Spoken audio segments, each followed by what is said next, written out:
الحمد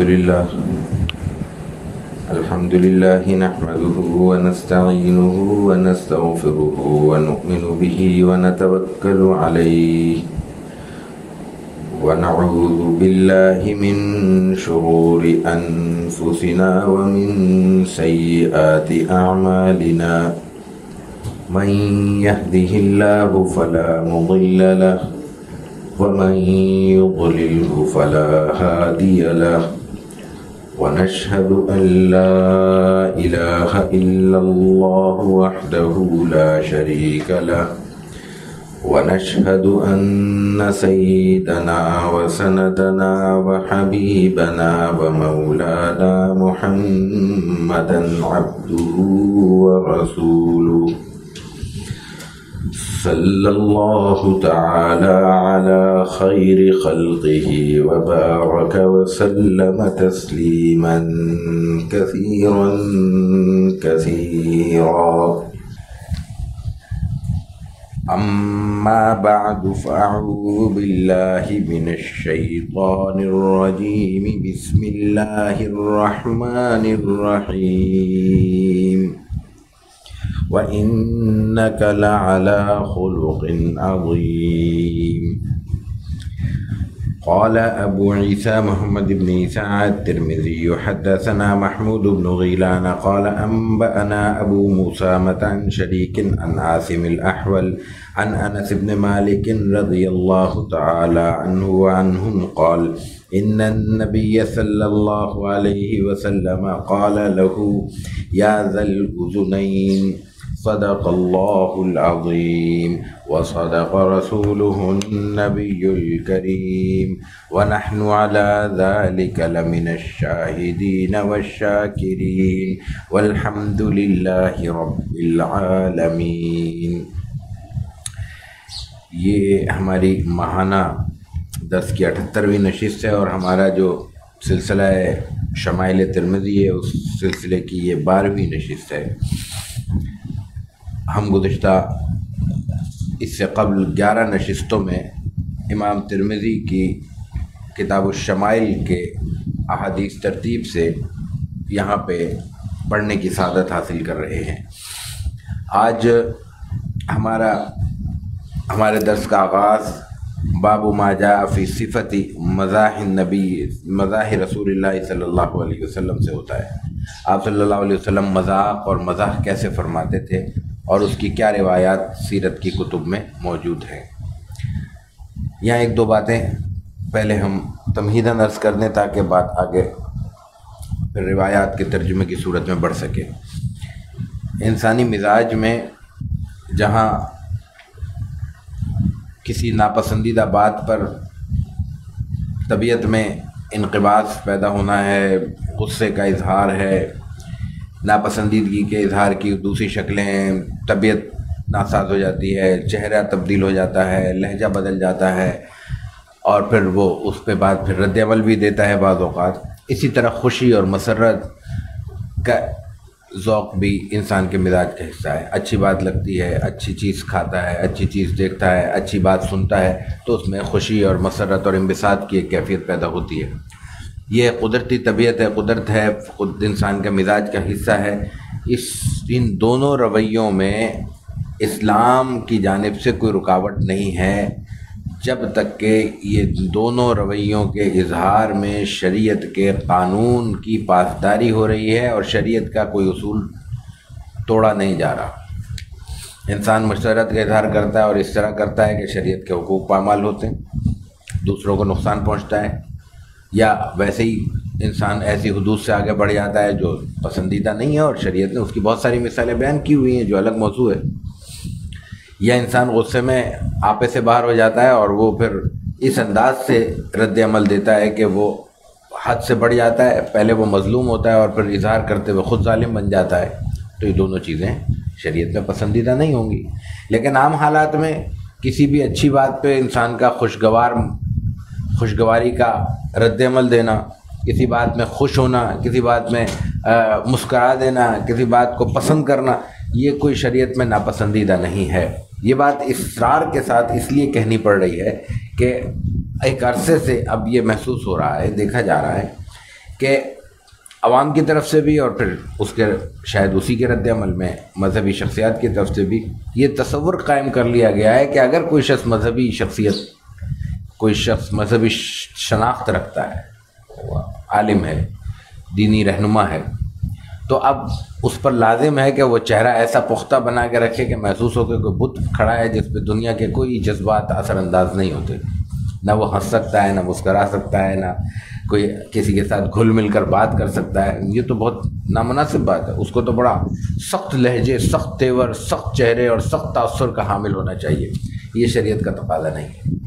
اب دیکھیے کہ رسول اللہ صلی اللہ علیہ وسلم کا رویہ کیا تھا ہمارے لیے۔ جب قرآن کریم میں کہا گیا کہ لقد کان لکم فی رسول اللہ اسوۃ حسنہ، جناب رسول اللہ صلی اللہ علیہ وسلم کی شخصیت میں اسوہ حسنہ ہے، ہمارے لیے رول ماڈل ہے، تو پھر سب دنیا کے رویے اگر 1000 سال کیا 1400 سال کے رویے بھی اس کے برعکس ہوں تو ہمیں سیرت کو پیش نظر رکھنا ہوگا، ان 1400 برس کے رویوں کو پھینک دینا ہوگا اگر وہ سیرت سے، آپ علیہ الصلوۃ والتسلیم کی شخصیت سے، آپ کے اسوہ حسنہ سے ٹکراتے ہیں۔ حالانکہ ہمارا تجربہ یہ کہتا ہے کہ نہیں ٹکراتے۔ ہم نے ایسے حضرات کو کثرت سے دیکھا ہے جو اپنے علمی مقام کے اعتبار سے، تقوی اور طہارت کے اعتبار سے، چاہے وہ شریعت کے حاملین ہو، طریقت کے حاملین ہو، دونوں کا مجموعی شخصیت کا تاثر رکھتے ہوں، وہ ہنستے بھی تھے، مسکراتے بھی تھے، نرمی سے بات بھی کرتے تھے، لوگوں سے اچھے لہجے میں، خوشگوار انداز میں بات کہتے بھی تھے، سنتے بھی تھے، اور ان کے کوئی مقام پہ کوئی اثر پیدا نہیں ہوتا تھا، یا ان کی شخصیت میں کوئی تخفیف کا عنصر نظر نہیں آتا تھا۔ تو اب دیکھیے پہلی روایت ہے رسول اکرم صلی اللہ علیہ وسلم سے۔ یہ روایت امام ترمذی کے استاد امام محمود ابن غیلان نقل کرتے ہیں۔ عام طور پہ یہ استاد ہیں، روایتیں بہت آ رہی ہیں کثرت سے۔ ان کے استاد ابو اسامہ ہے، وہ شریک سے نقل کرتے ہیں، شریک عاصم الاحول سے، وہ حضرت انس ابن مالک سے۔ ان کا تعارف پہلے بہت بار آ چکا ہے، خادم الرسول ان کا لقب ہے۔ وہ کہتے ہیں ان نبی صلی اللہ علیہ وسلم، اچھا یہ بچے ہیں، اب بچوں سے بچوں کی سطح پہ بات کی جائے گی، بڑوں کے ساتھ مزاح بڑوں کی سطح کا ہوگا، بچوں کے ساتھ بچوں کی سطح کا ہوگا۔ اب ایک بچے ہیں، آپ علیہ الصلوۃ والتسلیم ان کو کیا کہتے ہیں کہ یا ذل اذنین، اے دو کانوں والے ادھر آؤ۔ اب ہر آدمی کے دو کان ہوتے ہیں، تو یہ ایک آپ علیہ الصلوۃ والتسلیم نے ان کو مزاح کے طور پہ، ان کی خوشطبی کے لیے، ان کو نرمی کے ساتھ اپنائیت کے اظہار کے لیے، مانوس کرنے کے لیے کہا۔ یعنی کوئی اے لڑکے، غلام، نوجوان، یہ بھی آپ کہہ سکتے ہیں، بچے ادھر آؤ، یہ بھی کہہ سکتے تھے۔ آپ نے یہ کہا، اس میں اپنائیت کا ایک پہلو موجود تھا جس کے لیے آپ نے یہ فرمایا۔ تو بچوں کے ساتھ اس طرح کا مزاح آگے بھی آ رہی ہیں مثالیں، اور ایسی بات کہنا جو درست ہو اور اس میں تفریح کا عنصر بھی پیدا ہو، یہ بات درست ہے۔ یہ بلکہ درست نہیں ہے، رسول اللہ صلی اللہ علیہ وسلم کی ان روایات کو سامنے رکھا جائے تو آپ کی سنت ہے، تو اس پر عمل کرنا، جہاں ثواب ملے گا وہاں ماحول بھی خوشگوار ہوگا، لوگ بھی مانوس ہوں گے، اور لوگوں میں بھی ایک اپنائیت کا جذبہ پیدا ہوگا۔ اور پھر جو آج ہم جس صورتحال سے دوچار ہیں، ہر آدمی کاٹنے کو بلکہ کھانے کو دوڑ رہا ہے، اس میں تو ان چیزوں کی ضرورت زیادہ محسوس ہوتی ہے۔ دوسری روایت دیکھتے ہیں۔ وَبِهِ قَالَ حَدَّثَنَا حَنَّاد بْنُ السَّرِّيِّ قال حدثنا وكيع عن شعبة عن أبي التياح عن أنس بن مالك رضي الله عنه قال إن كان النبي صلى الله عليه وسلم لا يخالطنا حتى يقول لأخ لي صغير يا أبا عمير ما فعل النغير۔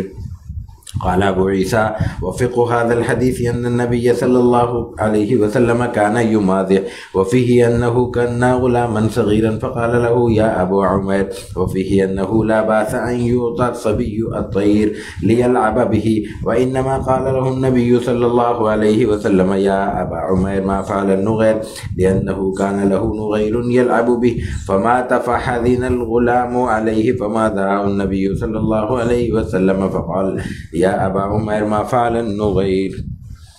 یہ روایت بھی امام ترمذی جو نقل کر رہے ہیں حضرت انس بن مالک کی ہے، اور حضرت انس اپنے بھائی کا، اپنے سے بھی چھوٹے بھائی کا واقعہ ذکر کرتے ہیں۔ امام ترمذی کے استاد حناد ہیں، وہ وکیع سے نقل کرتے ہیں، وکیع شعبہ سے، شعبہ ابو التیاح سے، وہ حضرت انس بن مالک سے رضی اللہ تعالیٰ عنہ قال۔ اب پہلے اس میں دو باتیں بیان ہوئی ہیں، ایک بات انہوں نے عمومی آپ علیہ الصلوۃ والتسلیم کے رویے کے حوالے سے بیان کی ہے، اور پھر اس کی دلیل دی ہے۔ آپ فرماتے ہیں کہ ان کان نبی صلی اللہ علیہ وسلم لا یخالطنا، یہ بہت اہم جملہ ہے کہ رسول اکرم صلی اللہ علیہ وسلم ہمارے ساتھ گھل مل کر رہتے تھے، مل جل کر رہتے تھے، ہماری معاشرت میں، ہماری مجالست میں وہ ہماری بیٹھک کا، ہماری نشست کا حصہ ہوتے تھے۔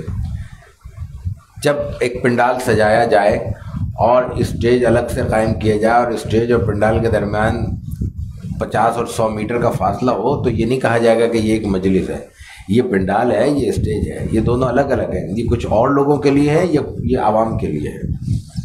جب یہ کہا جا رہا ہے کہ لَيُخَالِطُونَ، تو اس کا مطلب ہے کہ آپس میں بیٹھے ہوئے ہیں، اکٹھے بیٹھے ہوئے ہیں۔ اور یہ آپ علیہ الصلوۃ والتسلیم کی سنت پہلے بار بار بیان ہو چکی کہ آپ لوگوں میں نمایاں ہونا بھی پسند نہیں کرتے تھے، نمایاں نشست رکھنا بھی پسند نہیں کرتے تھے۔ اپنی کوئی ضرورت ہے، رکشہ سے اس کو بیٹھنے میں دقت ہے، اس نے کرسی رکھ لی، کوئی لمبی نشست کرنی، لوگ آ رہے ہیں جا رہے ہیں، اس نے کافی دیر بیٹھنا ہے، اس نے کوئی نیچے گدا ودا بٹھا لیا، تو کوئی حرج نہیں ہے اس میں۔ لیکن یہ کہ اتنا نمایاں کیا جائے اور اس طرح علیحدہ سے ایک نشست قائم کی جائے، ایک شخص بیٹھا ہو باقی پوری قوم نیچے بیٹھی ہو بلا وجہ، تو یہ ظاہر ہے کہ نمایاں ہونے والی کیفیت ہوتی ہے۔ یہ آپ کم از کم کے درجے میں یہ رسول اللہ صلی اللہ علیہ وسلم کی سنت نہیں ہے، اس کے خلاف ہے، چاہے جو بھی کرے۔ آپ علیہ الصلوۃ والتسلیم نے کے بارے میں کیا فرمایا؟ لَيُخَالِطُونَ، ہمارے ساتھ مل جل کر رہتے تھے، حَتَّى يَقُولَ، یہاں تک کہ آپ نے میرے چھوٹے بھائی کو کہا، لِأَخٍ لِي صغیر، میرے چھوٹے بھائی کو کیا کہا؟ یا ابا عمیر ما فعل نغیر، اب ان کا نام جو بھی ہو، نغیر کی مناسبت سے آپ نے ان کی کنیت رکھ دی۔ عربوں میں جو رواج تھا وہ کنیت کا بہت معروف رواج تھا، یعنی کسی بھی شخص کو جب اعزاز کے ساتھ پکارا جاتا ہے تو نام سے نہیں پکارتے۔ نام سے پکارنے کا مطلب ہوتا ہے کہ اس کو وہ اپنی اعزاز نہیں دے رہے، جب کسی کو کنیت سے پکارتے ہیں تو اس کا مطلب ہوتا ہے کہ وہ اس کو اعزاز دے رہے ہیں اور اس کی عزت کر رہے ہیں، احترام کر رہے ہیں۔ اب بچے ظاہر ہے کہ کنیت کس سے ہوتی ہے؟ اولاد سے ہوتی ہے۔ بچے کا ظاہر ہے کہ اولاد کا تو کوئی رشتہ نہیں ہوگا، تو آپ علیہ الصلوۃ والتسلیم نے بچے کو کنیت دی، یہ ایک تفریح کا پہلو پیدا ہوا، یعنی بچے کی تو کنیت نہیں ہو سکتی، آپ نے دے دی تو یہ اس میں تفریح پیدا کی۔ دوسرا، آپ نے وہ ایک لفظ ایسے استعمال کیا تاکہ قافیہ بندی ہو جائے اور بچے ان لفظوں سے سیکھتے بھی ہیں اور مانوس بھی ہوتے ہیں۔ تو ان کے پاس کوئی چھوٹا سا کوئی پرندہ تھا، کوئی جیسے چھوٹی چڑیا ہوتی ہے، کوئی فاختہ ہوتی ہے، اس ٹائپ کی کوئی چیز تھی نغیر، ان کو وہ ظاہر ہے کہ اس نے پال رکھا تھا، مر گیا، اپنا وقت پورا ہوا اس کا، وہ مر گیا۔ اب بچے کا پالتو کوئی جانور ہو، کوئی پرندہ ہو، وہ مانوس ہو، وہ مرے گا تو بچے کی طبیعت پہ تو اثر ہوگا، وہ ظاہر ہے کہ اداس ہوگا، غمگین ہوگا۔ اس کیفیت کا آپ علیہ الصلوۃ والتسلیم کو علم ہے، آپ نے اس کو اظہار کیا ہے کہ یا ابا عمیر ما فعل نغیر، وہ تمہارا جو پرندہ تھا وہ کیا ہوا، اس کو کہاں گیا؟ اس کا دل بہلانے کے لیے، اس کو تفریح میں لگانے کے لیے، مانوس ہونے کے لیے۔ اب یہ بات اصل میں بہت چھوٹی سی بات ہے بظاہر تو، لیکن یہ بات ظاہر کرتی ہے کہ رسول اکرم صلی اللہ علیہ وسلم کتنی چھوٹی سطح پہ جا کے بچوں سے واقف بھی تھے، مانوس بھی تھے، اور وہ ان کو اپنے ساتھ ملا کے بھی رکھتے تھے۔ اب وہ حضرت انس کے بھی چھوٹے بھائی ہیں، آپ سے ان کا کیا رشتہ ہے؟ آپ کے پاس جس سطح پہ مصروفیت ہے، جس طرح کی صبح سے شام تک جنگیں ہیں، مخالفتیں ہیں، معاہدے ہیں، وفود ہیں، خط و کتابت ہے، دعوت کا پورا ایک تحریک، پورا سلسلہ چل رہا ہے، اس ماحول میں آپ علیہ الصلوۃ والتسلیم اس بچے سے واقف کس طرح ہیں؟ بہت زیادہ غیر معمولی آپ کی اپنے ماحول کے اطراف کے لوگوں سے دلچسپی ہوگی تو آپ واقف ہوں گے، ورنہ تو کوئی واقف نہیں ہو سکتا۔ آپ تو پڑوس کے گھر کے دیوار سے دیوار ملی ہو تو گھر کا علم نہیں ہوتا کہ باہر اس گھر میں کیا ہو رہا ہے۔ یہ آپ علیہ الصلوۃ والتسلیم کا جملہ دیکھیں اور پھر وہ دیکھیں کہ لَيُخَالِطُونَ، آپ اس طرح گھل مل کر رہتے تھے کہ آپ کو ایک ایک بات کا، ایک ایک شرط کا علم ہوتا تھا۔ اگر بچے سے آپ واقف بھی تھے کہ حضرت انس کے چلو چھوٹے بھائی ہیں، تو اس کی دلچسپی سے کیسے واقف ہیں؟ اس دلچسپی میں اس سے کیسے واقف ہے کہ اس نے ایک پرندہ پالا ہوا ہے؟ وہ تو اپنے گھر میں پالا ہوگا نا، حضور کے پاس تو نہیں رکھا ہوا اس کا پنجرا، اور وہ پھر مر بھی گیا ہے۔ کتنی باریک ترین بات ہے جو آپ علیہ الصلوۃ والتسلیم کے علم ہے، یہ ہے ہمارے لیے اصل سبق اس میں۔ یہ نہیں ہے کہ آپ نے اس کے ساتھ چھیڑ چھاڑ کر دی۔ جب آپ اس سطح پہ جا کے انوالو ہوں گے معاشرے میں اور لوگوں سے واقف ہوں گے تو پھر تو ظاہر ہے کہ یہ تفریح کے جملے آرام سے آپ کے زبان پہ آئیں گے۔ یہ کوئی اجنبیت نہیں ہے، یہ آپ کے ان کے ساتھ انتہائی قریبی تعلق کا اظہار ہے جو آپ علیہ الصلوۃ والتسلیم نے یہاں فرمایا ہے۔ امام ترمذی رحمہ اللہ اپنے مزاج کے برعکس، آپ نے دیکھا کہ بہت کتنی روایتیں گزری ہیں، ان میں انہوں نے کوئی کمنٹری نہیں کی، کوئی تفصیل بیان نہیں کی. یہاں وہ پھر کئی چیزیں بیان کرتے ہیں، تو وہ چونکہ دلچسپی کی چیزیں حدیث سے متعلق ہیں، اس لیے ہم نے وہ بھی عبارت پیش کی. کہتے ہیں کہ اس حدیث سے ایک تو یہ معلوم ہوتا ہے کہ آپ مذاق کیا کرتے تھے، یہ پہلے بھی واضح ہو چکا ہے، ہم اس پہ بات کر چکے ہیں. دوسرا یہ کہ آپ نے بچے کی کنیت رکھ دی، تو ایسے چھیڑ چھاڑ کرنے کے لیے، مذاق کرنے کے لیے، بچوں کو بہلانے کے لیے، ان کو مانوس کرنے کے لیے اس طرح کے نام رکھے جا سکتے ہیں، آپ نے رکھا ہے. دوسری بات یہ کہ اس میں آپ یہ بھی معلوم ہوا کہ جو چھوٹا بچہ کسی پرندے ورندے کو پال لیتا ہے اور اس کو ظاہر ہے کہ نقصان نہیں پہنچاتا، اس کے خیال رکھتا ہے، اس کی خوراک کا، اس کی زندگی کا، اس کو کوئی نقصان نہیں ہونے دیتا، تو یہ جائز ہے. تو پرندے پالے جا سکتے ہیں اور پرندوں کو رکھا بھی جا سکتا ہے. پرندوں کا خیال رکھنا پڑے گا، یہ نہیں کہ رکھنے کے بعد آدمی بھول جائے اور ان کی ضرورتوں کا خیال نہ رکھ سکے. اور آپ نے فرمایا کہ اس پہ ہاں بس یہی فرمایا کہ آگے فرمایا کہ وہ چونکہ وہ انہوں نے ایک پرندہ پالا تھا اور پھر وہ انتقال کر گیا، مر گیا، تو وہ بچہ کو غمگین ہوا. فحزن الغلام علیہ فماذا النبی صلی اللہ علیہ وسلم فقال یا ابا عمیر ما فعل النغیر. جب اس کو غمگین دیکھا تو پھر آپ علیہ الصلوۃ والتسلیم نے فرمایا کہ اے ابا عمیر ما فعل النغیر، تمہارے اس کا نغیر کا کیا ہوا. یہی بات کہ آپ علیہ الصلوۃ والتسلیم مذاق کیا کرتے تھے تو کس طرح کرتے تھے اور اس میں کیا خیال رکھتے تھے، یہ دوسری روایت میں آ رہا ہے. وبه قال حدثنا عباس بن محمد الدوري وقال أخبرنا علي بن الحسن بن شقيق قال أخبرنا عبد الله بن المبارك عن أسامة بن زيد عن سعيد المخبري عن أبي هريرة رضي الله عنه قال قالوا يا رسول الله إنك تداعبنا قال نعم غير أني لا أقول إلا حقا. حضرت امام ترمذی رحمہ اللہ کے استاد عباس ابن محمد الدوری ہیں، وہ نقل کرتے ہیں علی بن حسن بن شقیق سے، ان کے استاد عبداللہ ابن مبارک ہیں، وہ نقل کرتے ہیں اسامہ بن زید سے، وہ نقل کرتے ہیں سعید المخبری سے، مخبوری، وہ نقل کرتے ہیں حضرت ابو ہریرہ رضی اللہ تعالیٰ عنہ سے. قالو، ابو ہریرہ کہتے ہیں کہ صحابہ کرام نے جناب رسول اللہ صلی اللہ علیہ وسلم کی خدمت میں عرض کیا کہ انکا تداعبنا، آپ ہمارے ساتھ مذاق کا معاملہ فرماتے ہیں، آپ بھی تفریح کر لیتے ہیں. وہی بات جو آج ہمارے ذہنوں میں کہ یار اتنا نیک آدمی یہ بھی لطیفے سنا رہا ہے، تو یہ تصور وہاں بھی موجود تھا. تو آپ نے فرمایا کہ ہاں نعم بالکل، غیر انی لا اقول الا حقا، لیکن میں جھوٹ نہیں بولتا، کہانیاں نہیں گھڑتا، لطیفے امر واقعی کے مطابق ہوتے. کوئی بات جو میں کہتا ہوں لطیفہ، تو میں نے عرض کر دیا جو بھی مذاق کرتا ہوں وہ امر واقعی کے مطابق ہوتا ہے. حق کا مطلب سچ ہوتی ہے. میں نے آپ نے فرمایا کہ یا ذل اذنین، دو کان والے، تو دکان تھے نا ان کے، تو آپ نے فرما دیا. یا یہ کہ آپ نے یا ابا عمیر ما فعل النغیر فرمایا، تو یہ ظاہر ہے کہ اس میں کوئی بات خلاف واقعہ نہیں تھی، جو بات تھی وہی آپ نے بیان کی. بیان کرنے کا انداز، الفاظ، لہجہ یہ ایسے تھے کہ جس سے تفریح کا ایک تصور پیدا ہوا. ایسے واقعات ابھی 2-3 واقعات اور بھی آ رہے ہیں. تو یہ اصل چیز ہے جو آپ نے فرمایا، یہی اصل مطلب آپ علیہ الصلوۃ والتسلیم کا معمول ہے جو آپ نے خود بیان کیا کہ تفریح کی جا سکتی ہے، مزاح کیا جا سکتا ہے، لیکن اس میں غلط بیانی سے پرہیز کرنا چاہیے. ہم جو مختلف چیزیں گھڑتے ہیں اور لوگوں کے متعلق غلط تاثر دینے کی کوشش کی جاتی ہے شعوری طور پر، وہ غلط ہے. لیکن اگر کوئی چیز ایسی ہے جو تفریح پیدا بھی کر رہی ہے اور وہ خلاف واقع نہیں ہے، وہ بیان کی جا سکتی ہے. وبه قال حدثنا قتيبة بن سعيد قال حدثنا خالد بن عبد الله عنه حميد عن أنس بن مالك رضي الله تعالى عنهم أن رجلا استحمل رسول الله صلى الله عليه وسلم فقال إني حاملك على ولد ناقة فقال يا رسول الله ما أصنع بولد الناقة فقال رسول الله صلى الله عليه وسلم وهل تلد الإبل إلا النوق. یہ بھی وہی بات ہے. حضرت امام ترمذی فرماتے ہیں کہ ہمیں قتیبہ بن سعید نے بیان کیا، انہوں نے خالد بن عبداللہ سے سنا، انہوں نے حمید سے، وہ حضرت انس رضی اللہ تعالیٰ عنہ سے، انس ابن مالک.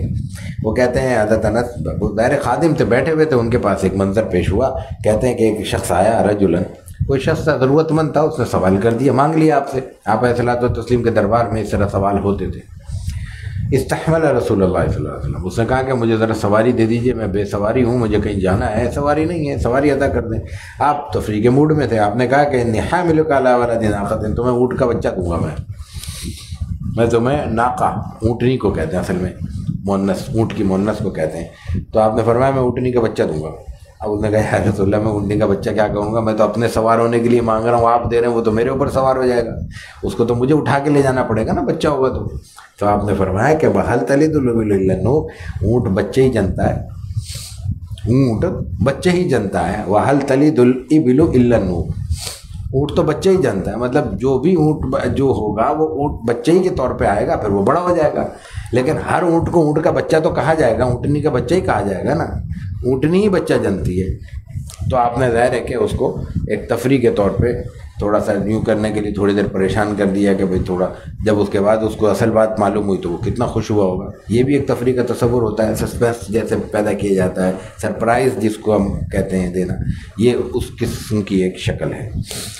وبه قال حدثنا إسحاق بن منصور قال حدثنا عبد الرزاق قال حدثنا معمر عن ثابت عن أنس بن مالك رضي الله تعالى عنه وعنهم أن رجلا من أهل البادية كان اسمه زاهرا وكان يهدي إلى النبي صلى الله عليه وسلم هدية من البادية فيجهزه النبي صلى الله عليه وسلم إذا أراد أن يخرج، فقال النبي صلى الله عليه وسلم إن ظاهرا باديتنا ونحن حاضرون، وكان رسول الله صلى الله عليه وسلم يحب وكان رجلا دميما، فأتاه النبي صلى الله عليه وسلم يوما وهو يبيع متاعه واستحزنه من خلفه وهو لا يبصر، فقال من هذا أرسلني، فالتفت فعرف النبي صلى الله عليه وسلم فجعل لا يألو ما ألصق زهره بصدر النبي صلى الله عليه وسلم حين عرف، فجعل النبي صلى الله عليه وسلم يقول من اشتري هذا العبد، فقال الرجل يا رسول الله إذن والله تجدني كاسدا، فقال النبي صلى الله عليه وسلم لكن عند الله لست بكاسد، أو قال أنت عند الله غال۔ اس میں ایک واقعہ بیان ہوا ہے اور لفظ لفظ میں سبق ہے۔ حضرت امام ترمذی رحمہ اللہ کے استاد اسحاق ابن منصور ہیں، وہ نقل کرتے ہیں عبدالرزاق، وہی مشہور مصنف عبدالرزاق کے مصنف، وہ معمر سے نقل کرتے ہیں، ان کے استاد معمر نقل کرتے ہیں ثابت سے، ثابت انس، حضرت انس رضی اللہ تعالیٰ عنہ سے۔ حضرت انس وہی کہ چونکہ وہ خادم ہیں، ان کے سامنے ایک واقعہ ہے، کچھ لوگ آئے تو وہ واقعہ بیان کرتے ہیں۔ کیا کہتے ہیں؟ کہتے ہیں کہ ان رجلا من اہل البادیہ کان اسمہ ظاہرا، دیہات کے رہنے والوں میں سے ایک دیہاتی، ظاہر نام کا دیہاتی آپ علیہ الصلوۃ والتسلیم کے پاس آیا کرتا تھا، اور آپ علیہ الصلوۃ والتسلیم کو دیہات کی چیزیں پیش کیا کرتا تھا ہدیے کے طور پہ۔ ظاہر ہے کہ دیہات میں کوئی ترکاری ہوگی، کوئی سبزی ہوگی، کوئی اناج ہوگا، وہ جو دیہات کی سوغات جو ہوتی ہے وہ دیہات سے جب بھی آتا تھا وہ آپ کے لیے لے کے آتا تھا۔ اور صرف یہ نہیں ہے معاملہ کہ آپ نے آیا اور لے کے رکھ لیا، بلکہ کیا فَيُجَهِّزُ النَّبِيُّ صلی اللہ علیہ وسلم اِذَا أَرَادَ أَن يَخْرُجَ، آتا تھا تو کچھ دن قیام کرتا تھا، جب وہ جانے لگتا تھا تو آپ شہر کی چیزیں اس کے لیے تیار رکھا کرتے تھے۔ فَيُجَهِّزُ النَّبِيُّ، اس کے لیے سامان تیار رکھتے تھے، اور نہ صرف تیار رکھتے تھے بلکہ آگے آپ فرماتے کیا تھے؟ وَقَالَ النَّبِيُّ صلی اللہ علیہ وسلم، پھر آپ یہ بھی کہا کرتے تھے کہ إِنَّ ظَاهِرًا بَادِيَتُنَا، ظاہر ہمارا دیہات ہے، اور وَنَحْنُ حَاضِرُونَ، اور ہم اس کا شہر ہیں۔ یہ ہمارا دیہات ہے، ہمارا دیہات کا مطلب یہ ہے کہ ایسے سمجھ لیجئے کہ کوئی ذمہ دار ہو، شہر میں آ کے بس گیا ہو، اب اس کے پاس آپ کھانے پہ جائیں تو کہیں دیکھیں بھائی یہ جو ہے نا یہ خالص دیسی گھی میں پکا ہوا ہے، ہمارے دیہات سے آیا ہے، یہ خالص دیسی مرغا ہم نے بنایا ہے، یہ ہمارے دیہات کا ہے، یہ جو گندم کی روٹی آپ کھا رہے ہیں یہ ہمارے گاؤں کی اپنی زمین کی، جیسے لوگ بیان کرتے ہیں۔ تو آپ نے فرمایا یہ ہمارا دیہات ہے، یعنی یہ ہمیں دیہات کی سوغات اسی طرح دے رہا ہے جیسے ہمارا اپنا دیہات ہو، اور ہم شہر کی سوغات، اب ظاہر ہے کہ شہر والوں دیہات والوں کی بہت سی ضرورتیں شہر سے پوری ہوتی ہیں، کپڑا لتا، جوتے، استعمال کی چیزیں جو زیادہ بہتر انداز میں شہروں میں مل سکتی ہیں، عام دیہاتوں میں نہیں ملتی۔ پرانی بات ہو رہی ہے، اب تو دیہات شہروں سے آگے ہیں ان معاملات میں۔ تو آپ نے فرمایا کہ یہ ہم اس کا شہر ہیں، یعنی اس کی شہر کی ضرورتیں پھر ہم پوری کریں گے جب یہ ہماری دیہات کے لیے دیہات سے سوغات لے کے آ رہا ہے۔ تو یہ کوئی یک طرفہ تعلق نہیں ہے کہ ایک شخص کوئی مقتدی بن گیا، کوئی پیر بن گیا، کوئی مولوی بن گیا تو اب وہ کہے کہ بس جناب ساری قوم کی ذمہ داری ہے کہ وہ سب چیزیں لے کے آگے دے گا اور ہمارا کام صرف لوگوں سے کھانا ہے۔ آگے فرمایا حضرت انس نے وکانا رسول اللہ صلی اللہ علیہ وسلم یحبہ، آپ صلی اللہ علیہ وسلم اس سے محبت کرتے تھے.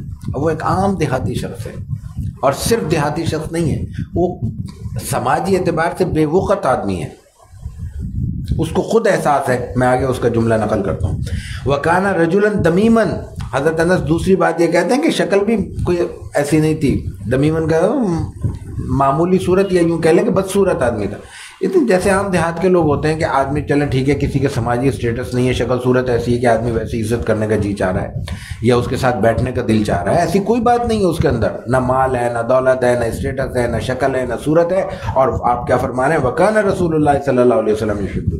ہمارے ہاں تحائف کے تبادلے جو ہوتے ہیں وہ اسٹیٹس کی بنیاد پر ہوتے ہیں، ہماری سماجی حیثیت کی بنیاد پر ہوتے ہیں. وہ بڑے صاحب ہیں، ان کو چلو ٹھیک ہے کبھی کام تو آئیں گے، نہیں آئیں گے تیرے کوئی بات نہیں، ان کے ڈرائنگ روم تک تو ہم پہنچ گئے. وکانا رجلا دمیمن. اور آپ کیا فرما رہے ہیں دوسری بات پہلے کہ آپ علیہ الصلوۃ والتسلیم فیجہزہ النبی، آپ صلی اللہ علیہ وسلم اس کے لیے شہر کا سامان تیار رکھتے تھے، اور وہ عام سی شکل کا آدمی تھا. فاتاہ النبی، ایک بار کا واقعہ یوں ہوا کہ وہ آپ علیہ الصلوۃ والتسلیم کے پاس آئے، وہ یبیع متاعہ، وہ آئے بازار میں، اور بازار میں اپنا سامان دیہات سے لائے تھا، اپنا جو بھی تھوڑا بہت ہوگا وہ بیچارہ بیچ رہا ہوگا بازار میں تاکہ کچھ پیسے سے ہو جائیں، کچھ سامان خرید لے گھر چلے جائے واپس. آپ علیہ الصلوۃ والتسلیم بازار سے گزر رہے ہوں گے، آپ نے دیکھ لیا، انہوں نے نہیں دیکھا، ابھی وہ آپ کی خدمت میں حاضر نہیں ہوئے، بازار میں خرید و فروخت کر رہے ہیں. آپ کو علم ہو گیا، چھوٹا سا تو مدینہ تھا، آپ بازار جاتے رہتے تھے، آپ نے ان کو پیچھے سے جا کے پکڑ لیا، جیسے پیچھے سے جا کے دبوچ لیتے ہیں نا اپنائیت کے اظہار کے لیے یا شرارت کے اظہار کے لیے، خاموشی سے پکڑ لیے، پیچھے سے جا کے آنکھیں بند کر لی. تو فرمایا کہ وَاسْتَحْزَنَهُ مِنْ خَلْفِهِ وَلَا يَبْصُرُهُ، اس نے نہیں دیکھا، ظاہر نے نہیں دیکھا آپ کو، آپ نے اس کو دیکھ کے پیچھے سے پکڑ لیا. فَقَالَ مَنْ هَذَا، کون ہے، مجھے چھوڑ دو، ارسلنی، مجھے چھوڑ دو. اس کے بعد اس نے کوشش بھی کی ہوگی نا، تو دائیں بائیں سے دیکھا، اس کو علم ہو گیا کہ حضور ہیں، اب اس نے ہلنے سے انکار کر دیا. اب دیکھیں اس کا رویہ بدل گیا. فعرف النبی صلی اللہ علیہ وسلم، اس نے جب حضور کو پہچان لیا، فجعل لا يألو ما الصق ظهره، اب وہ کوشش کر رہا ہے کہ آپ کے ساتھ چپکا رہے، چمٹا رہے، کیونکہ اس کی پیٹھ رسول اللہ صلی اللہ علیہ وسلم کے سینے سے چپکی ہوئی تھی. تو یہ سعادت کہاں ملے گی دوبارہ کسی کو؟ تو ما الصق ظهره بصدر النبی صلی اللہ علیہ وسلم حين عرفه، جب اس نے حضور کو پہچان لیا تو پھر وہ مزید چمٹ گیا، آپ کے سینے کے ساتھ لپٹ گیا. فجعل النبی صلی اللہ علیہ وسلم، جب حضور نے دیکھ لیا کہ اس نے پہچان لیا ہے، تو اب آپ نے شرارتاً ایک جملہ کہا. دیکھیں آپ صحابی کے ساتھ، معمولی صحابی کے ساتھ کوئی مناسبت نہیں ہے، کوئی ذکر نہیں ہے، کوئی تعلق نہیں بنتا سماجی حیثیت میں حضور کا اس سے، اس کے باوجود آپ بازار میں کھڑے ہو کر کہہ رہے ہیں من اشترى هذا العبد، غلاموں کا زمانہ تھا، لوگ بیچا کرتے تھے غلام، تو آپ نے اس کو زندہ اور اپنا آزاد آدمی کو غلام بنا کے کہہ دیا کہ لے کون خریدے گا اس غلام کو، میں بیچ رہا ہوں. اب یہ اس کے ساتھ ایک چھیڑ چھاڑ ہے، مذاق کی کیفیت ہے. تو اب وہ کیا کہہ رہے ہیں، اس کی بات سنیے جو میں نے عرض کیا شروع میں. نے کہا یا رسول اللہ اذن واللہ تجدنی کافدا، آپ مجھے کوئی اچھا مالدار سرمایہ دار شخص نہیں پائیں گے کہ مجھے مطلب مجھے قیمتی نہیں پائیں گے، میں بیکار ہوں، ردی ہوں، میری کوئی قیمت نہیں ہے، مجھے کوئی قیمت نہیں دے گا، نہ شکل ہے، نہ صورت ہے، نہ کوئی اور چیز ہے. کس چیز پہ پیسے ملیں گے غلام کے؟ تو قد کاٹ کے ملتے ہیں، اس کی باڈی کے ملتے ہیں، اس کی شکل صورت کے ملتے ہیں، اس کی صلاحیت کے ملتے ہیں، اس کے ہنر کے ملتے ہیں پیسے. تو آپ فرمایا کہ انہوں نے عرض کیا کہ تجدنی کاسدن، مجھے تو آپ بے قیمت پائیں گے.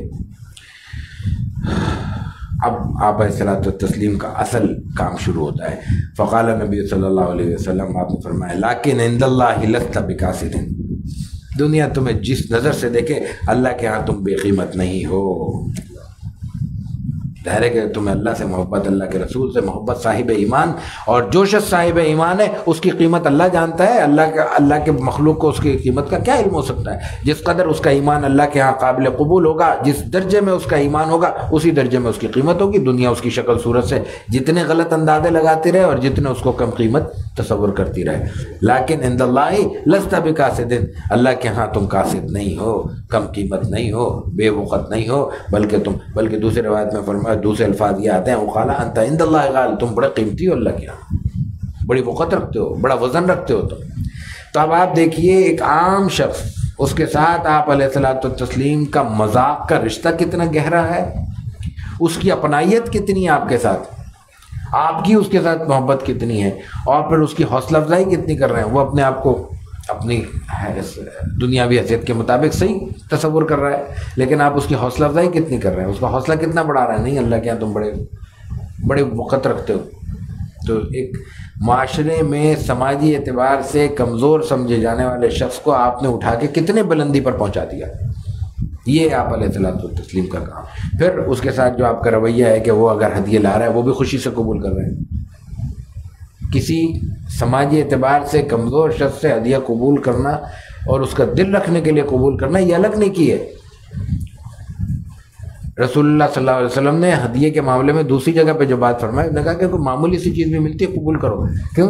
اس لیے کہ جب ہمارا سماجی رتبہ بڑھ جاتا ہے، ہم اپنے آپ کو کچھ سمجھنے لگتے ہیں، تو ہماری نظر میں معمولی ہدیے کی تو قدر ہی نہیں ہوتی۔ نہیں، کیا دے دیا اس نے، ابھی قربانی آ رہی ہے، دیکھیں کیا کیا تماشے ہوں گے گھروں میں، کون سی بوٹی دے دی، کون سی ہڈی دے دی، کیسا دے دیا، کیسا نہیں دیا۔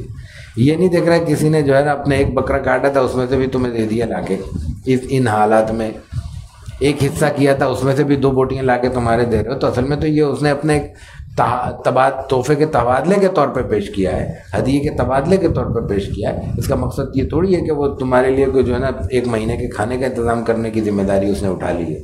تو آپ علیہ الصلوۃ والتسلیم نے یہ تمام اسباق ایک چھوٹی سی روایت میں ہمیں عطا کیے ہیں۔ اس باب کی جو آخری روایت ہے وہ ہم پیش کرتے ہیں۔ وبه قال حدثنا عبد بن حميد قال حدثنا مصعب بن المقدام قال حدثنا المبارك بن فضالة عن الحسن قال أتت عجوز إلى النبي صلى الله عليه وسلم فقالت يا رسول الله ادعو الله أن يدخلني الجنة فقال يا أم فلان إن الجنة لا تدخلها عجوز قال فولت تبكي فقال أخبروها أنها لا تدخلها وهي عجوز إن الله تعالى يقول إنا أنشأناهن إنشاء فجعلناهن أبكارا عربا ترابا۔ اس میں ایک خاتون کے ساتھ آپ نے مذاق کیا۔ رسول اکرم صلی اللہ علیہ وسلم کی روایت حضرت امام ترمذی عبد ابن حمید سے نقل کرتے ہیں، وہ مصعب ابن مقدام سے، وہ ابو مبارک بن فضالہ سے، وہ حضرت حسن سے، وہ کہتے ہیں کہ آتت عجوز الی النبی صلی اللہ علیہ وسلم، ایک بڑھیا آپ کی خدمت میں آئی، وہ بڑی ضعیف خاتون تھی، آپ کے پاس آئی اور اس نے کہا کہ اللہ سے بس یہ دعا کریں کہ اللہ مجھے جنت میں داخل کر دے۔ کیا حضور سے مانگ رہی ہے؟ جنت مانگ رہی ہے۔ وقال یا ام فلان، آپ نے فرمایا اے ام فلان، نام لے کے جو کنیت تھی اس کے مطابق، ان الجنت لا تدخل عجوز، جنت میں۔ اب وہ چونکہ اس پہ ایک، اب دیکھیں نا یہ بات آپ نے کی کیوں ایک خاتون سے، اس کی وجہ وہ ایک ضعیف خاتون ہے، بوڑھی خاتون ہے، اور اس پہ ایک خوف طاری ہے اللہ تعالیٰ کا۔ اس خوف کی کیفیت میں اس نے یہ کہا کہ میرے لیے دعا کر دے، اللہ میری عاقبت سنوار دے، میرے لیے جنت کا فیصلہ ہو جائے۔ اس کیفیت سے اس کو نکالا جا رہا ہے، کیونکہ ہر وقت اگر انسان پہ غم اور حزن کی اور خوف کی کیفیت رہے تو پھر انسان کی زندگی معطل ہو جاتی ہے نا، کسی کام کا نہیں رہتا آدمی۔ تو اس کیفیت کو آپ نے ملاحظہ فرمایا ہوگا، اس سے نکالنے کے لیے شاید آپ علیہ الصلوۃ والتسلیم نے یہ جملہ کہہ دیا۔ جب آپ نے یہ ایسے ہی ہوتا ہے کہ بچہ روتا ہوا آیا، ہم نے اس کو ہنسانا ہے، اس کو اس کیفیت سے نکالنا ہے، وہ کیفیت آپ نے فرمائی۔ کیسے؟ آپ نے کہا کہ یا ام فلان، جنت میں بوڑھیاں نہیں داخل ہوں گی۔ وہ سیدھی سادھی دیہاتی خاتون تھی، وہ اس نے یہ سن کر رونے لگی اور فولت تبکی، وہ لوٹ گئی۔ ظاہر ہے کہ اب کھڑے ہونے کا تو جواز نہیں، حضور نے تو انکار کر دیا، اب تو چھٹی ہو گئی اب جنت کی،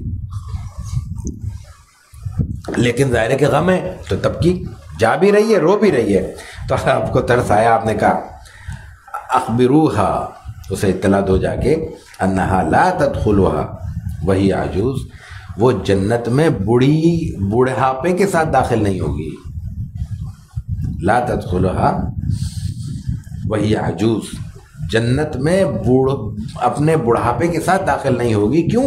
اللہ تعالیٰ فرماتا ہے انا انشأناہن انشاء، ہم دوبارہ ان کو نئے سرے سے کھڑا کریں گے، نہیں جتنے مر جائیں گے ساری دنیا ہی مر جائے گی، ساری دنیا آخرت میں دوبارہ اٹھے گی تو ان کو اٹھائیں گے۔ فجعلنا، اور خواتین کو یہاں خطاب ہے، فجعلناہن ابکارا، اور سب بالکل نئی نوخیز لڑکیوں کی صورت میں ہوگی۔ ظاہر ہے کہ مرد و عورت سب کو جو دلچسپی ہوتی ہے وہ اپنی عمر کی نوجوانی کے حصے سے ہوتی ہے، ہر آدمی یہی چاہتا ہے کہ ہم ساری زندگی نوجوان رہیں۔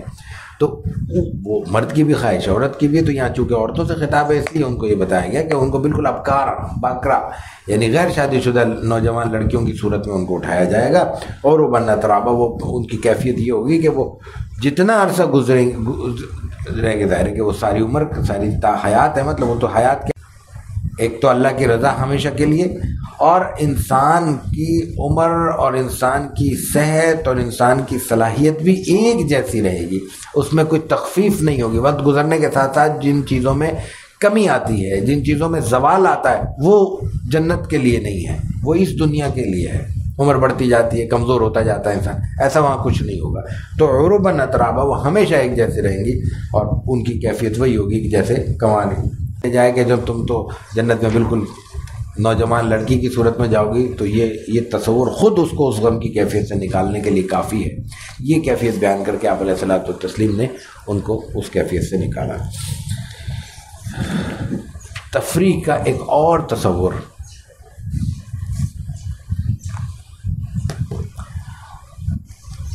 مجلس اور محفل آرائی سے ہے، گپ شپ کرنا، بیٹھنا، ہنسی مذاق کرنا، شعر و شاعری کرنا، قصے بیان کرنا۔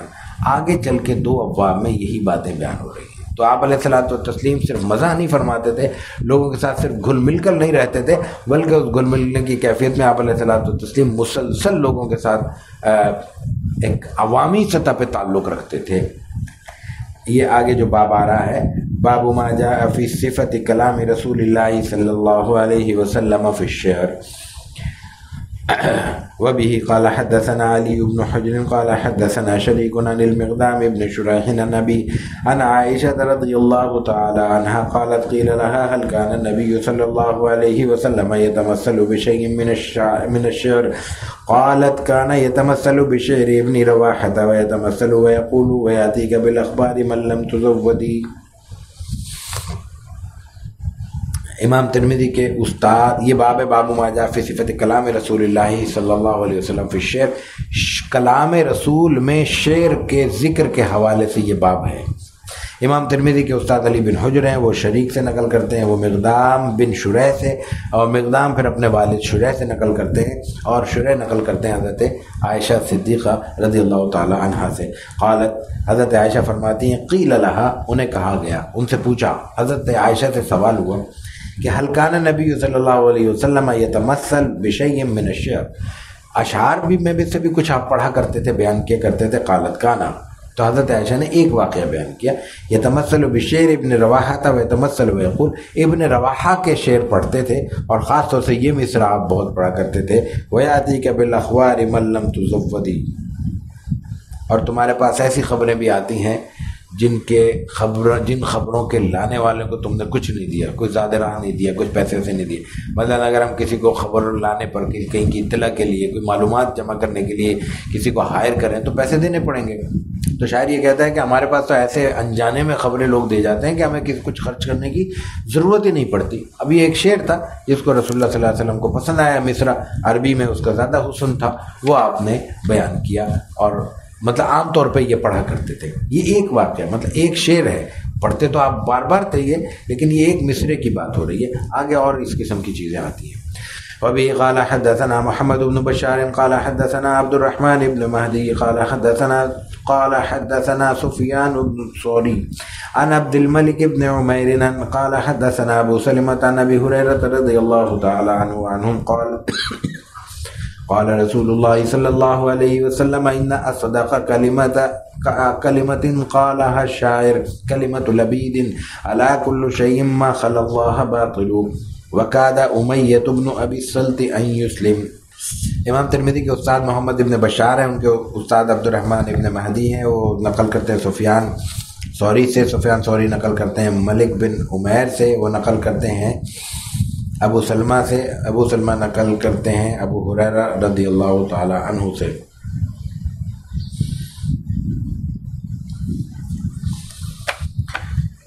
آپ علیہ الصلوۃ والتسلیم نے فرمایا کہ ان اصدق کلمۃ قالها الشاعر کلمۃ لبید، شاعروں نے جو کچھ بھی کہا ہے ان میں سب سے سچا کلمہ لبید کا یہ جملہ ہے، یہ مصرع ہے، ایک ہی مصرع ہے۔ یہاں آپ نے ایک مصرع بیان کیا، کیا الا کل شیء ما خلا اللہ باطل. لبید ایک شاعر تھے، انہوں نے اسلام کا زمانہ بھی پایا، پھر جب مسلمان ہو گئے تو پھر انہوں نے شعر کہنا چھوڑ دیے تھے. ان کا شعر ہے کیا الا کل شیء ما خلا اللہ باطل.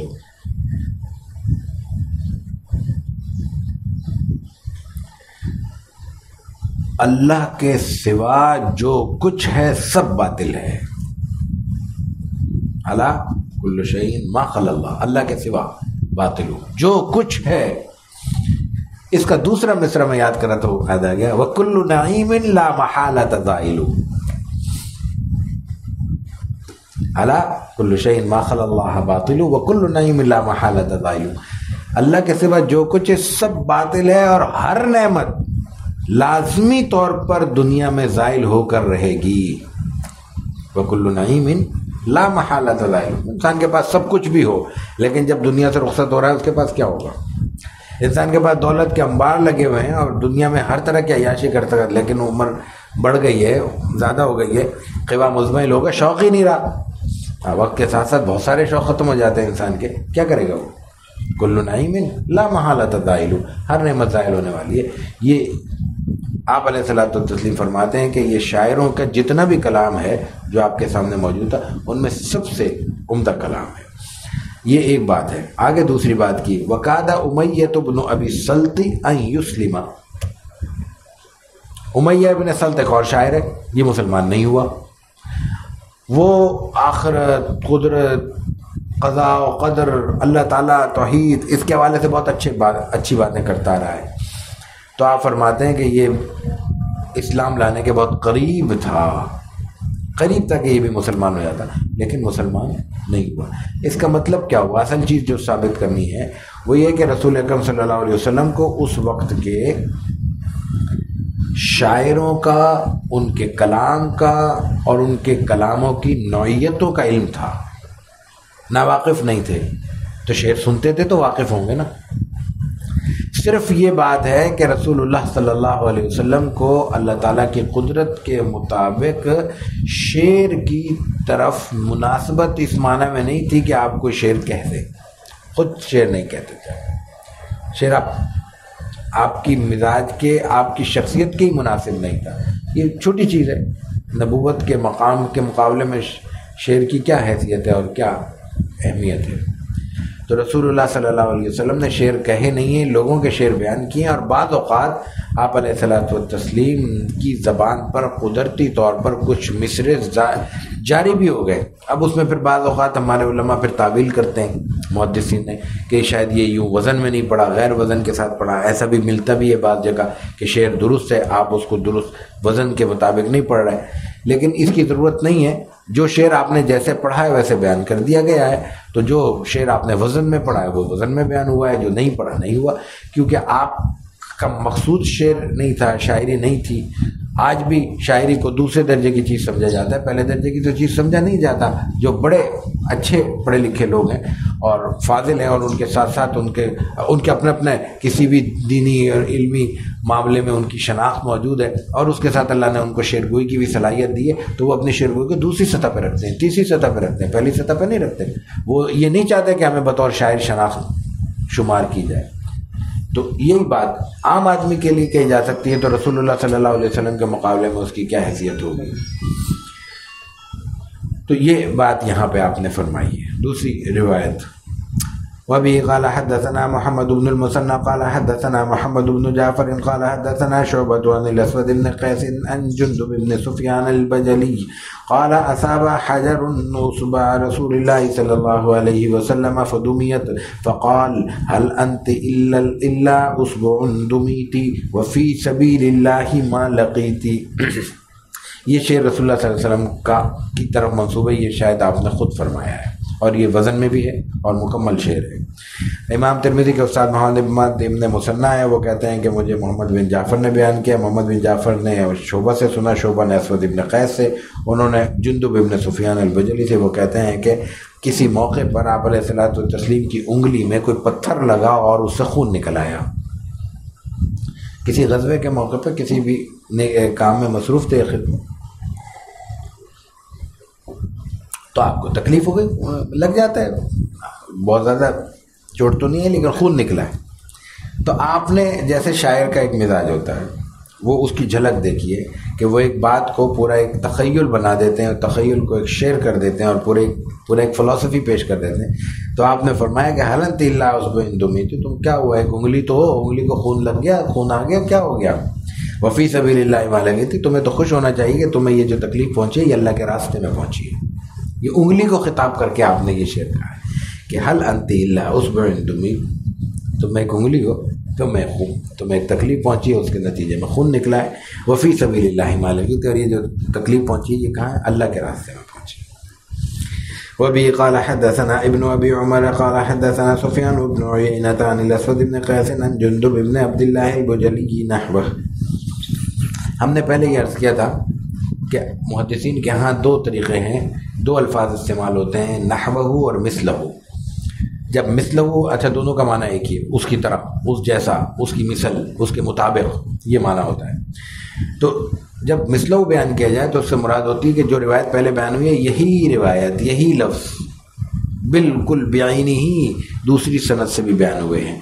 اور جب نحوہ کہا جائے تو اس کا مطلب ہوتا ہے کہ نہیں, الفاظ کا فرق ہے, مفہوم یہی ہے, معنی یہی ہے, مطلب یہی ہے, الفاظ کا فرق ہے. اب دیکھیے پہلی روایت جو تھی, جو ہم نے ابھی یہ جو شعر پیش کیا حضرت رسول اللہ صلی اللہ علیہ وسلم کا, اس میں امام ترمذی کے استاد محمد ابن مثنیٰ ہے, وہ محمد ابن جعفر سے, وہ شعبہ سے نقل کرتے ہیں, اور شعبہ نقل کرتے ہیں اسود بن قیس سے, اور وہ جندب ابن سفیان سے. اب یہاں دیکھیے کہ یہاں پہ محمد ابن مثنیٰ کی جگہ ابن ابی عمر ہیں, اور اس کے بعد وہ نقل کرتے ہیں محمد بن جعفر کی جگہ سفیان بن عیینہ سے. سفیان بن عیینہ وہاں پہ بیچ میں شعبہ آتے ہیں, لیکن یہاں ایک راوی کم ہے. یہاں اسود ابن قیس سے ڈائریکٹ نقل کرتے ہیں, وہ جندب بن عبداللہ سے. اس کے نتیجے میں اس روایت کی سند میں ایک راوی کم ہو جاتا ہے. جس سند میں راوی کم ہو جائیں وہ سند زیادہ مضبوط سمجھی جاتی ہے. واسطہ کہتے ہیں اس کو, راوی کو ایک کو واسطہ کہتے ہیں. اب اگر ایک سند ایسی ہے کہ مجھے رسول اللہ صلی اللہ علیہ وسلم تک یہاں تک 30 واسطوں تک حدیث پہنچی ہے, اور ایک سند مجھے ملتی ہے جس میں 29 واسطے ہیں, تو یہ 29 والی ہمارے لیے زیادہ مقدس ہوگی, محترم ہوگی کہ اس میں ایک واسطہ کم ہے. عام طور پر جو ہندوستان پاکستان کے اسناد ہیں, ان میں حضرت عام طور پر ہندوستان کی حضرت جتنا بھی زور لگا لیں یہ آخر میں پہنچتی ہیں جا کے حضرت شاہ ولی اللہ تک. شاہ ولی اللہ کو بائی پاس اگر کسی نے کیا امام بخاری, امام ترمذی, امام ابو داؤد تک پہنچنے کے لیے, یا اور وغیرہ وغیرہ تک, تو وہ اس صورت میں کیا کہ یہاں سے لوگوں نے جا کے ترکی میں پڑھا, مصر میں پڑھا, شام میں پڑھا, سعودیہ میں پڑھا, تو وہاں کے اساتذہ تو ظاہر ہے کہ شاہ ولی اللہ کی سند سے نہیں آئیں گے, ان کی اپنی اسناد ہیں.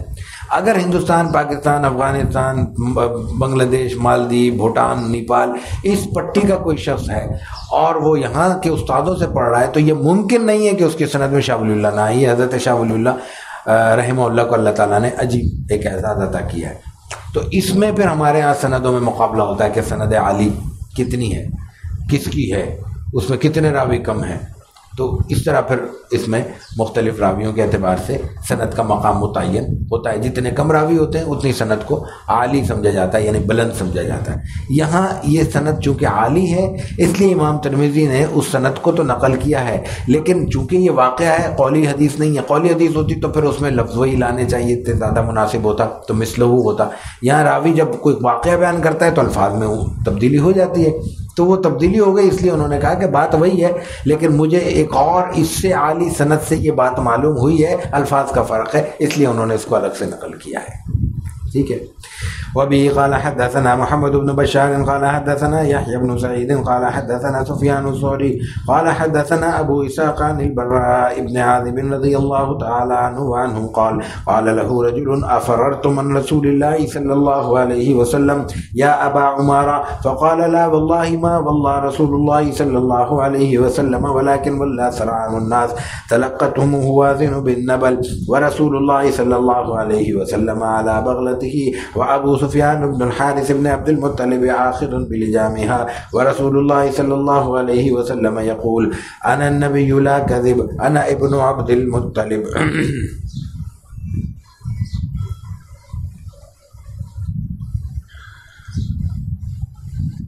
یہ واقعہ حوازن ذکر ہو رہا ہے, غزوہ حوازن. غزوہ حوازن غزوہ فتح مکہ کے بعد پیش آیا ہے.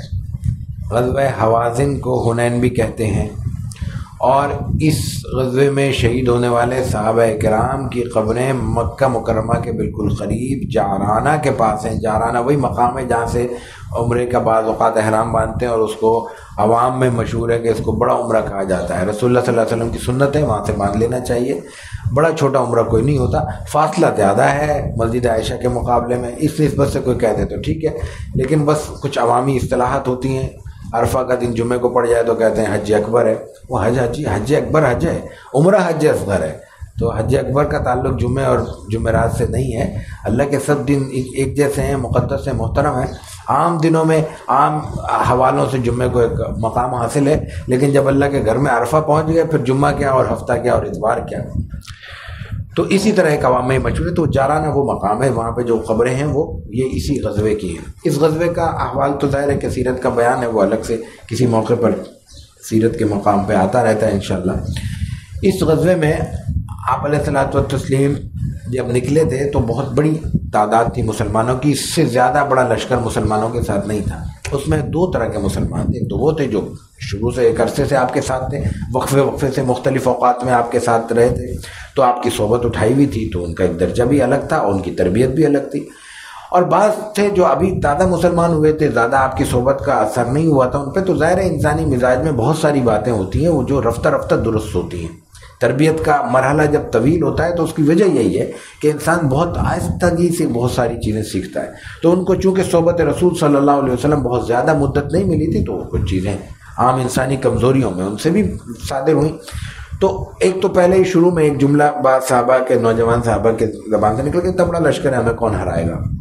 تو آپ علیہ الصلوۃ والتسلیم کی موجودگی میں اور لفظ جہاد جب شامل ہو جائے تو اس کا تقدس ہی یہی ہے کہ وہ اللہ کے لیے ہوتا ہے، طاقت کے اظہار کے لیے، غلبے کے لیے۔ یہ جو ہمارے ذہنوں میں ہے کہ بھئی مار دو، توڑ دو، پھینک دو، اڑا دو، یہ تو شریعت کا مقصد نہیں ہے۔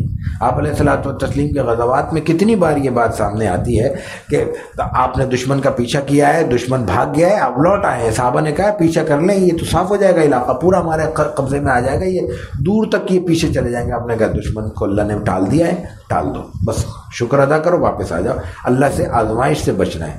آپ نے پہلے بھی عرض کر چکے ہیں، آپ نے فرمایا میدان جنگ میں کھڑے ہو گئے کہ دشمن سے لڑنے کی تمنا نہیں کرو، یہ جنگ یہ کامیابی کی ضمانت نہیں ہے، یہ تباہی ہے، مجبوری ہے تو لڑو، مسلط ہو جائے تو پیٹھ نہ دکھاؤ، پھر پوری بہادری اور جنگجوئی کا اظہار کرو اور دشمن کو اس کے گھر دھکیل کے آؤ، لیکن از خود خواہش رکھنا اور اس پہ خوش ہونا کہ ہمیں جنگ کا موقع مل رہا ہے، یہ انسانی نفسیات تو ہے، شریعت کا تقاضا نہیں ہے۔ تو آپ علیہ الصلوۃ والتسلیم نے جب اس ارادہ کیا لڑائی کا، وہاں دشمن اکٹھے ہو رہے تھے، وہ میں نے کہا کہ اس کی تفصیل میں ہم نہیں جا سکتے، تو آپ کو علم ہوا تو آپ اپنی حکمت عملی کے مطابق دشمن کو سنبھلنے کا موقع نہیں دیتے تھے، آپ نکل پڑے۔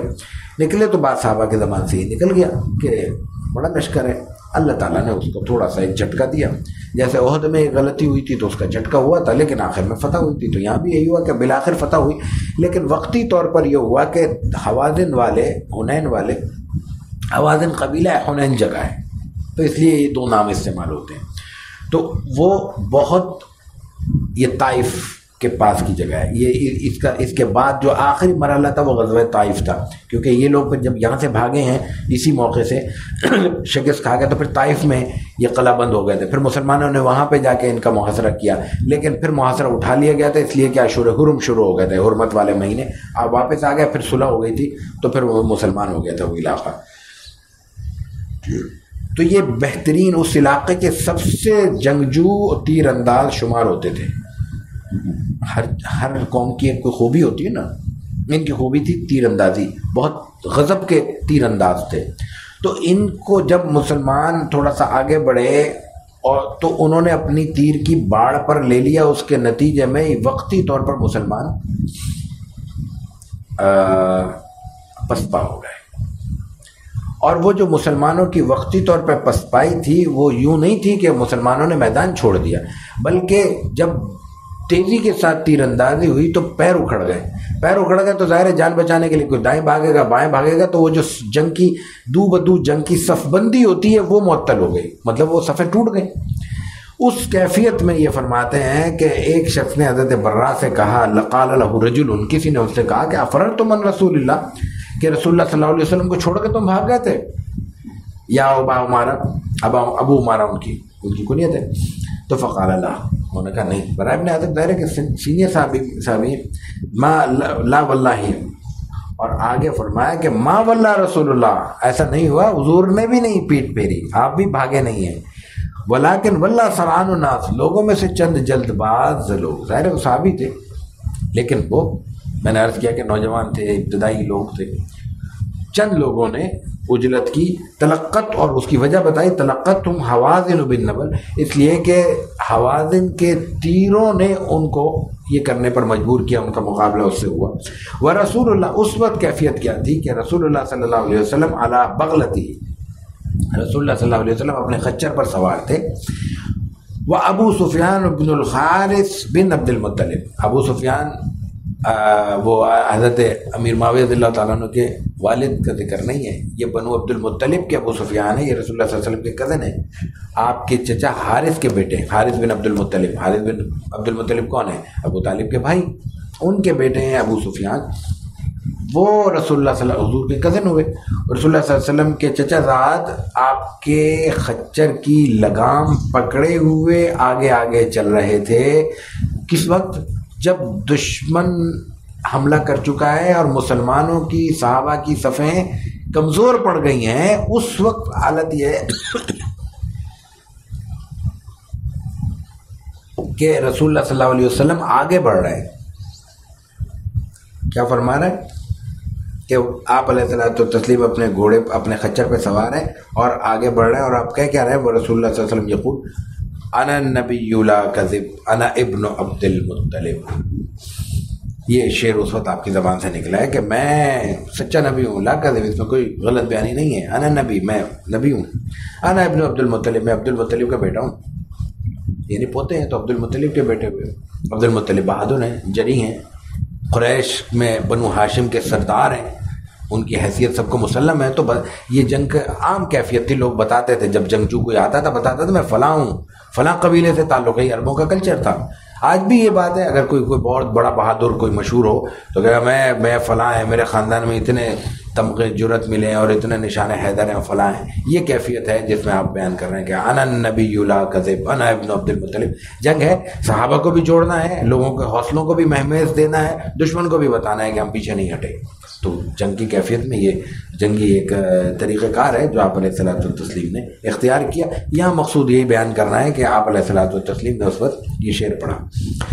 وبه قال حدثنا إسحاق بن منصور قال حدثنا عبد الرزاق قال حدثنا جعفر بن سليمان قال أنبأنا ثابت أن النبي صلى الله عليه وسلم دخل مكة في عمرة القضاء وابن رواحة يمشي بين يديه وهو يقول خلوا بني الكفار عن سبيلي اليوم نضربكم على تنزيلي ضربا يزيل الهام عن مقيلي ويزهل الخليل عن خليلي. فقال له عمر يا ابن رواحة بين يدي رسول الله صلى الله عليه وسلم وفي حرم الله تقول الشعر. فقال النبي صلى الله عليه وسلم خليا يا عمر فلهي أسرع فيهم من نذل النبل. اس میں ایک اور کیفیت شعر کی بیان ہو رہی ہے.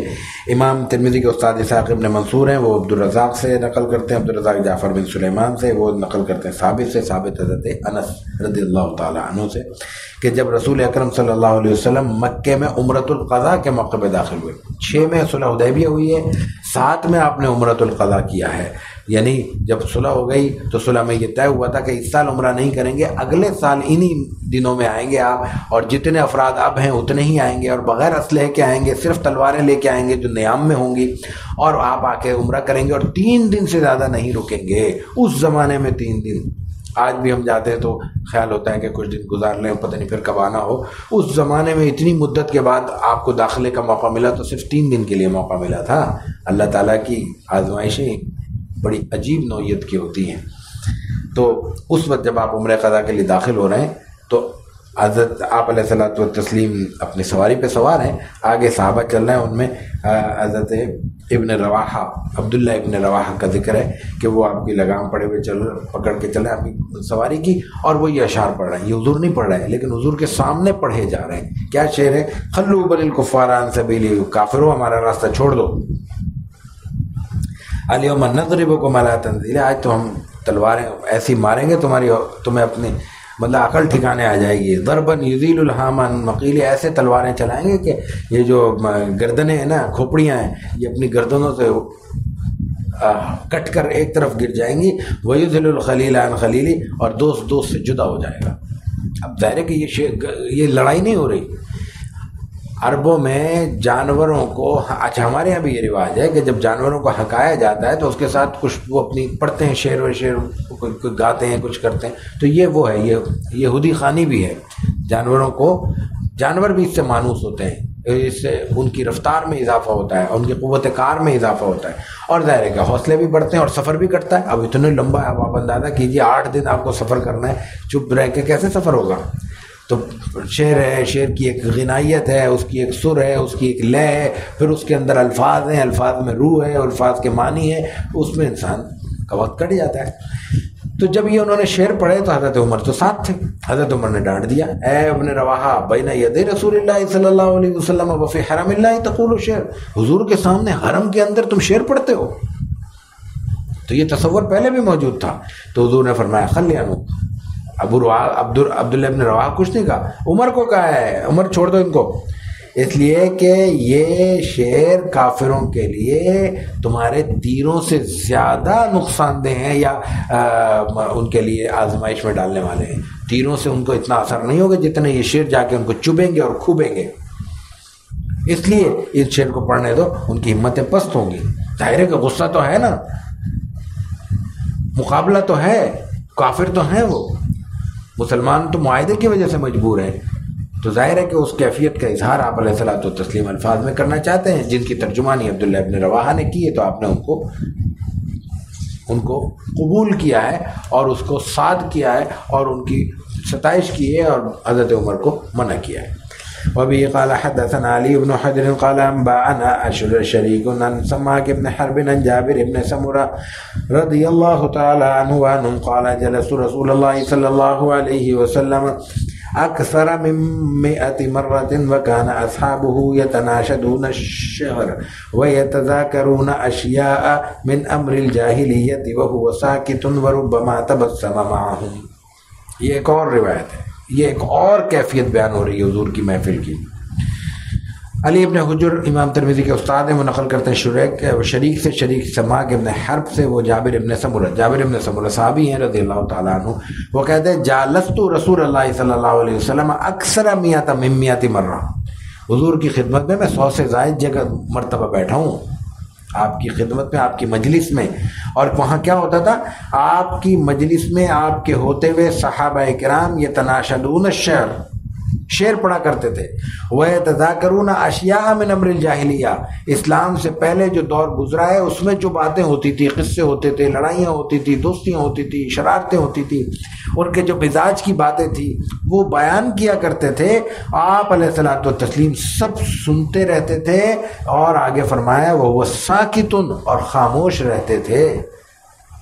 لیکن آگے فرمایا وَرُبَّمَا تَبَسَّمَ مَعَهُمْ، اکثر تو خاموش رہتے تھے، کبھی کبھی کوئی بات ایسی آتی تھی تو مسکرا بھی پڑتے تھے. منع نہیں کیا کبھی ایک بات، لیکن منع نہ کرنے کے ساتھ آپ علیہ الصلوۃ والتسلیم نے مسکرا کے اس کو قبول بھی کیا ہے. آپ کا ایک تو خاموش رہنا قبول کرنا ہے. کسی بھی نبی کی مزاج سے یہ بات بعید ہے کہ وہ لوگوں کو خوش کرنے کے لیے کسی غلط بات پہ خاموش رہے. یہ ہماری کمزوری ہے. انبیاء تو اس کمزوری سے پاک، بالا، منزہ، مصفہ لوگ ہیں. تو آپ کا خاموش رہنا بھی دلیل تھا. لیکن یہاں تو خاموش نہیں رہے، بلکہ آپ نے تبسم بھی فرمایا. تو مسکراتا کس بات پہ؟ کسی ناپسندیدہ بات پہ رسول اللہ صلی اللہ علیہ وسلم تو نہیں مسکرا سکتے. تو آپ کے سامنے گفتگو بھی ہو رہی ہے، قصے بھی ہو رہے ہیں، ماضی کی باتیں بھی بیان کی جا رہی ہیں اور اشعار پڑھے جا رہے ہیں، اور آپ اس پر خاموش ہیں اور کبھی کبھی مسکراتے ہیں. وبه قال حدثنا علي بن حجر قال انبانا شريك عن عبد الملك بن عمير عن ابي سلمة عن ابي هريرة رضي الله تعالى عنه وعنهم عن النبي صلى الله عليه وسلم قال اشعر كلمة تكلمت بها العرب كلمة لبيد على كل شيء ما خلا الله باطل. یہ وہی روایت ہے جو پہلے آ چکی ہے۔ امام ترمذی کے استاد علی بن حجر ہیں، وہ شریک سے نقل کرتے ہیں، وہ عبد الملک بن عمیر سے، وہ نقل کرتے ہیں ابو سلمہ سے، ابو سلمہ ابو ہریرہ رضی اللہ تعالیٰ عنہ سے کہ آپ علیہ الصلوۃ والتسلیم نے فرمایا کہ اشعار کلمۃ تکلمت بها العرب، عرب جو بھی بات کہتے ہیں ان میں سب سے اچھا شعر کلمہ لبید کا کلمہ ہے الا کل شیء ما خلا اللہ باطل، وہی مصرع ہے جو ہم پہلے عرض کر چکے ہیں کہ اللہ کے سوا جو کچھ ہے سب باطل ہے۔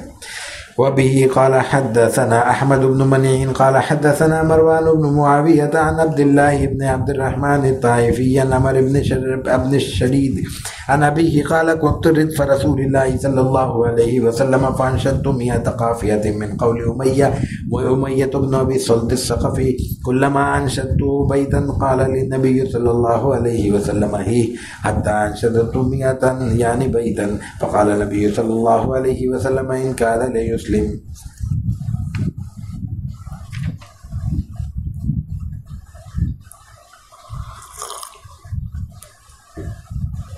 امام ترمذی کے استاد احمد ابن منی ہیں، وہ نقل کرتے ہیں مروان بن معاویہ سے، وہ نقل کرتے ہیں عبداللہ بن عبد الرحمن الطائفی سے، وہ نقل کرتے ہیں عمر ابن شریک سے، اور وہ اپنے والد شریف سے نقل کرتے ہیں کہ کنت ردف رسول اللہ صلی اللہ علیہ وسلم۔ یہ اور اہم چیز ہے کہ میں آپ علیہ الصلوۃ والتسلیم کی سواری پر آپ کے پیچھے بیٹھا ہوا تھا، میں آپ کا ردیف تھا۔ ردیف کہتے ہیں سواری پر پیچھے بیٹھنے والے کو۔ شعر میں قافیے کے ساتھ جو ٹکڑا بار بار ہر شعر میں نقل ہو رہا ہوتا ہے اس کو بھی ردیف اسی معنی میں کہتے ہیں کہ وہ بار بار آ رہا ہے، پیچھے ہے، دوبارہ آ رہا ہے، پلٹ کے آ رہا ہے۔ تو میں ردف رسول اللہ صلی اللہ علیہ وسلم، تو صحابہ کرام آپ علیہ الصلوۃ والتسلیم کے ساتھ اس حد تک مانوس اور آپ کے ساتھ گھل مل کر رہتے تھے کہ آپ کے ساتھ ردیف بنتے تھے۔ آج ڈرائیور کو تو ہم گاڑی میں بٹھا لیتے ہیں، اس کے علاوہ کسی کو بٹھانا پسند کرتے ہیں اپنے ساتھ، اور جونیئر کو اپنے، اور رسول اللہ صلی اللہ علیہ وسلم کے ساتھ جنہوں نے ردیف بن کر سفر کیا ہے ان پہ باقاعدہ الگ سے کتابیں لکھی گئی ہیں۔ ہمارے یہاں سے بھی موجود ہے، فیضی صاحب نے کتاب لکھی تھی، مولانا ابراہیم فیضی صاحب نے، جن لوگوں نے آپ صلی اللہ علیہ وسلم کے ساتھ سفر کیا ہے ان کو الگ سے ان کا تذکرہ اکٹھا کیا ہے۔ تو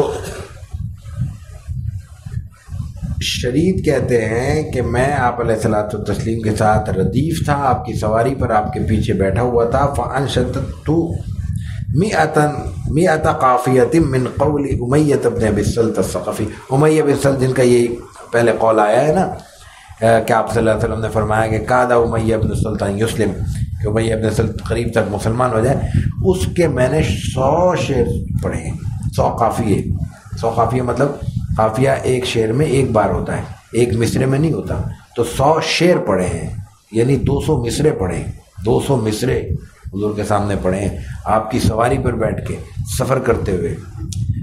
اور کہتے ہیں کہ جب بھی میں کوئی شعر پڑھتا، بیت شعر کو کہتے ہیں، 2 مصروں کو کہتے ہیں، تو مجھے حضور کہتے تھے اور پڑھو، اور یہاں تک کہ میں نے 100 شعر پڑھ ڈالے ایک ہی شاعر کے۔ اب ان کا بھی کمال دیکھو، ایک شاعر کے 100 شعر یاد تھے، تو ان کو تو ہزاروں یاد ہوتے تھے، عربوں کا حافظہ تو ہم جانتے ہی ہیں۔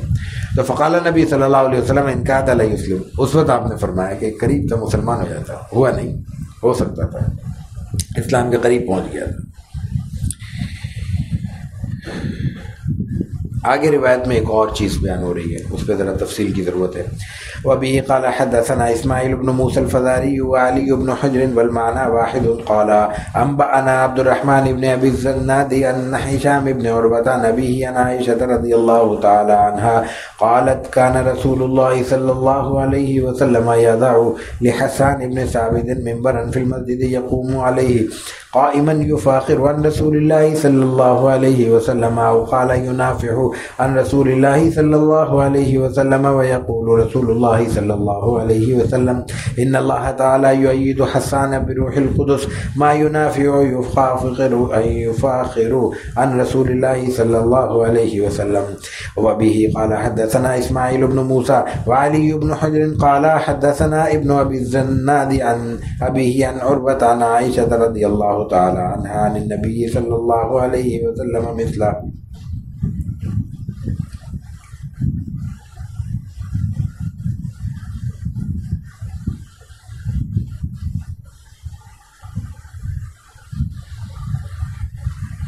امام ترمذی کے استاد اسماعیل ابن موسیٰ فزاری ہیں، وہ علی بن حجر سے، علی بن حجر سے فزاری اور علی بن حجر، یہ امام ترمذی کے دو استاد الگ الگ ہیں، دونوں نقل کرتے ہیں والمعنی واحد قال۔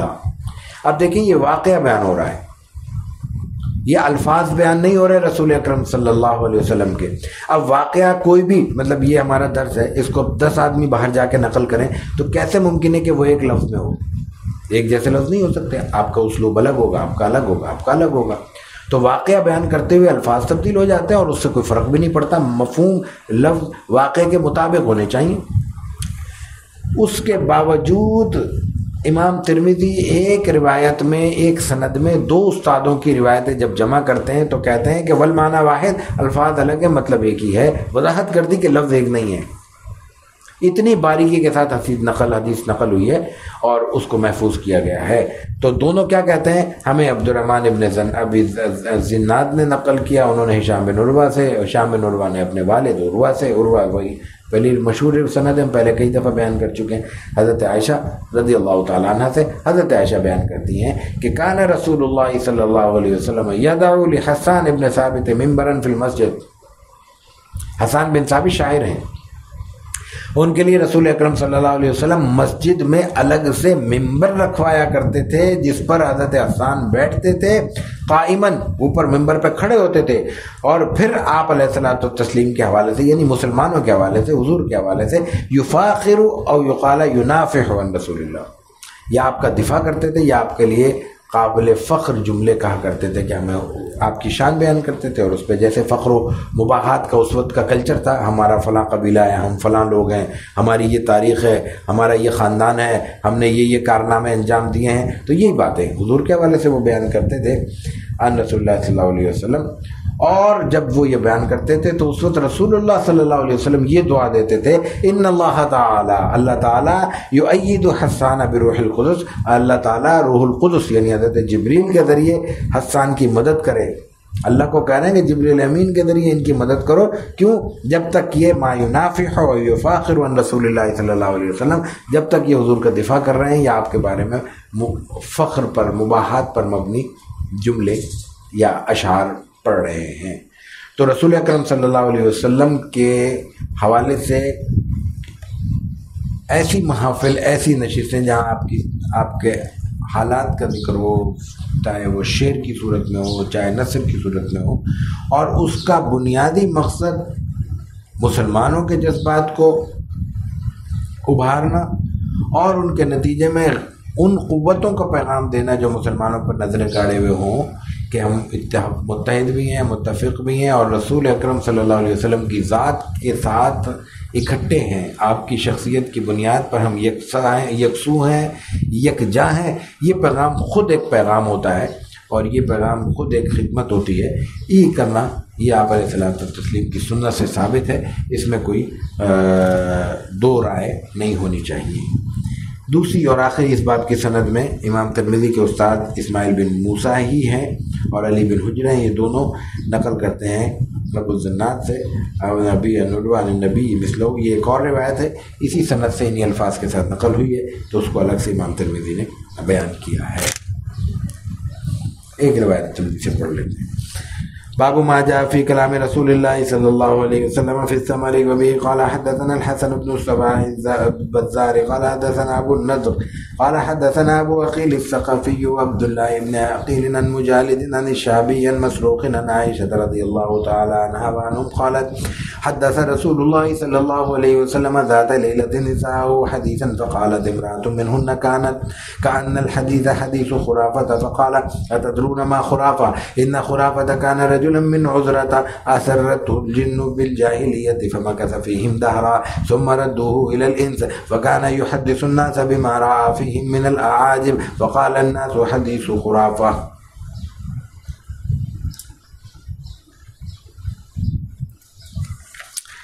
امام ترمذی، یہ باب ہے رسول اللہ صلی اللہ علیہ وسلم کا رات میں بات کرنے کا۔ آپ علیہ الصلوۃ والتسلیم نے یہ فرمایا کہ عشاء کے بعد گفتگو نہیں کرنی چاہیے، مجلسیں نہیں کرنی چاہیے، محفل آرائی نہیں کرنی چاہیے، سو جانا چاہیے تاکہ جلد اٹھ سکے صبح میں۔ اور یہ تجربے کی بات ہے، ہر آدمی یہ بات جانتا ہے کہ جتنا انسان تاخیر سے سوتا ہے اتنے فجر کی نماز کے قضا ہونے کے امکانات بڑھ جاتے ہیں۔ تو اس لیے آپ نے رات کو بات کرنے سے، طویل اور دیر تک بات کرنے سے منع کیا ہے۔ لیکن اگر اس میں کوئی افادی پہلو ہو، اس کا ایک مقصد ہو اور اس سے بعد کے معمولات قضا ہونے کا خطرہ نہ ہو تو وہ بیٹھا جا سکتا ہے اتنی وقت تک جتنی دیر میں کوئی مضرت اور نقصان دہ کی بات نہ ہو۔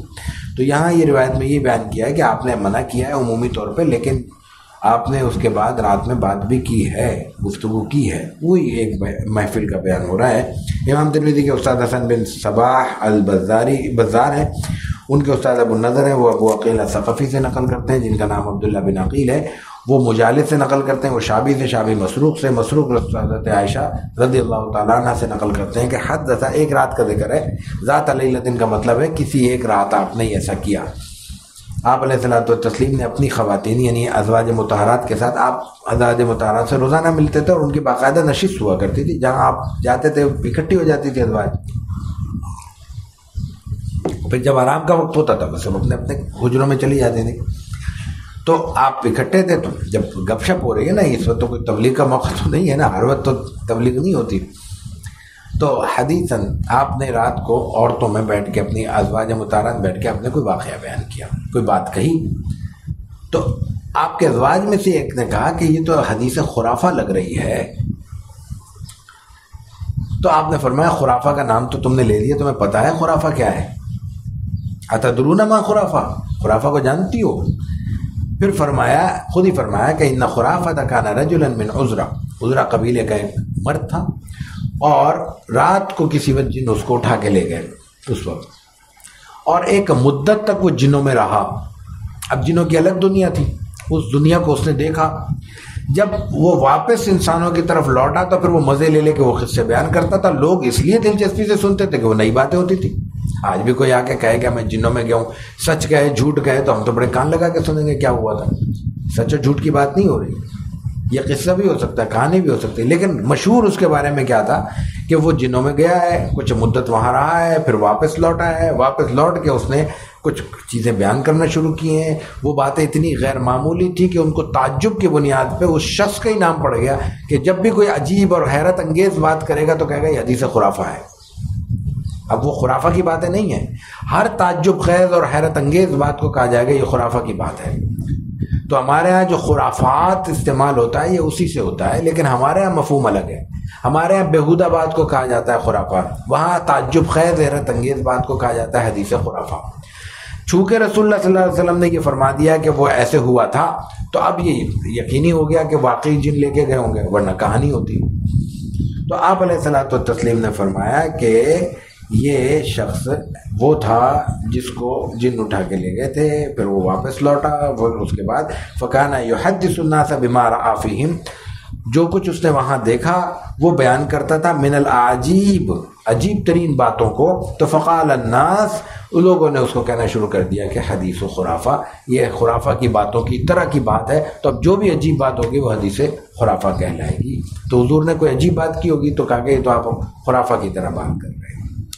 یہ آپ علیہ الصلوۃ والتسلیم کے شمائل کے حوالے سے ہمارے آج کے درس کا حصہ تھا۔